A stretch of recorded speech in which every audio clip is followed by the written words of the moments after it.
Explosive revelations about a state-led conspiracy against the Ivorian opposition. Ambassador, Diarrassouba Mifougo Yusuf, lunches with the ICC deputy prosecutor, to finalize an arrest warrant against Guillaume Soro. A betrayal of the state. A shameless manipulation of international justice. A damning indication that the International Criminal Court, under certain African influences, can be hijacked from its sacred mission to become the tool of an authoritarian regime losing its legitimacy. The scandal is now documented. According to a confidential diplomatic note signed by Ambassador Diarrassouba Mifougo Yusuf himself, a copy of which we possess, a high-level plot was orchestrated in The Hague to obtain an international arrest warrant against Guillaume Soro, solely to crush the Ivorian opposition on the eve of a crucial election. Diarrassouba Mifougo, Ivorian ambassador to the Netherlands, former FESI militant, ex-financial director for Guillaume Soro, and once promoted to ambassador in Guinea thanks to Mr. Soro, actively worked to secure a private lunch with ICC Deputy Prosecutor, Mandiaye Niang. This diplomatic tête-à-tête, detailed word for word in the classified memo, reveals a political, and despicable, objective. To coordinate the weaponization of the ICC in order to neutralize Guillaume Soro and, by extension, the Ivorian opposition before the October 2025 presidential election. The contents of the memo are unambiguous. Mr. Diarrassouba lays out the following strategy.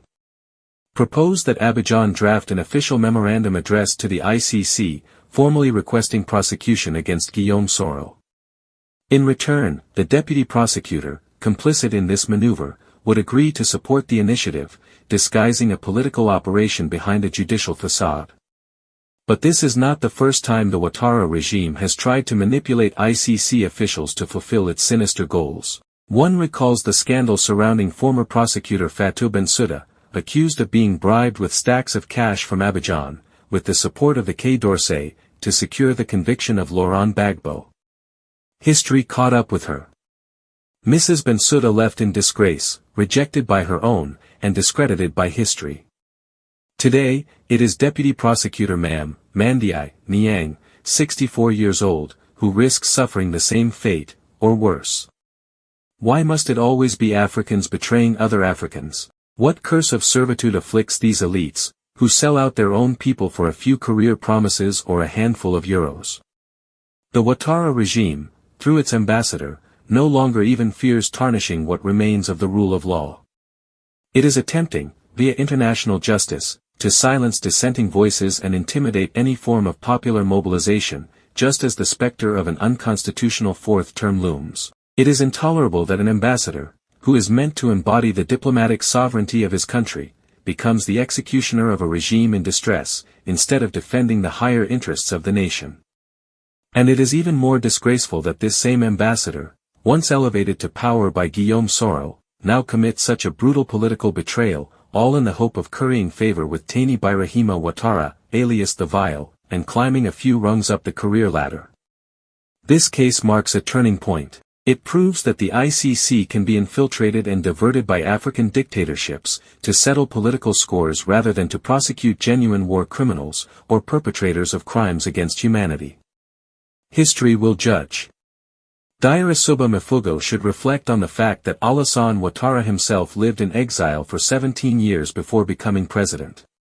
That Laurent Gbagbo, humiliated and shipped to The Hague by this very regime, returned acquitted, free, and more dignified than ever. If this arrest warrant is ever issued, it will not be a condemnation but a political resurrection, and perhaps the final collapse of a crumbling system. The conspiracy has been exposed. The evidence is here.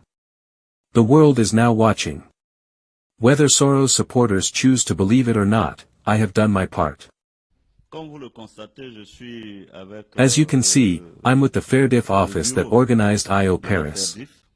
I would like to express my gratitude to them because they decided, with complete serenity, independence, and autonomy, to choose me as patron of this ceremony without even seeing me.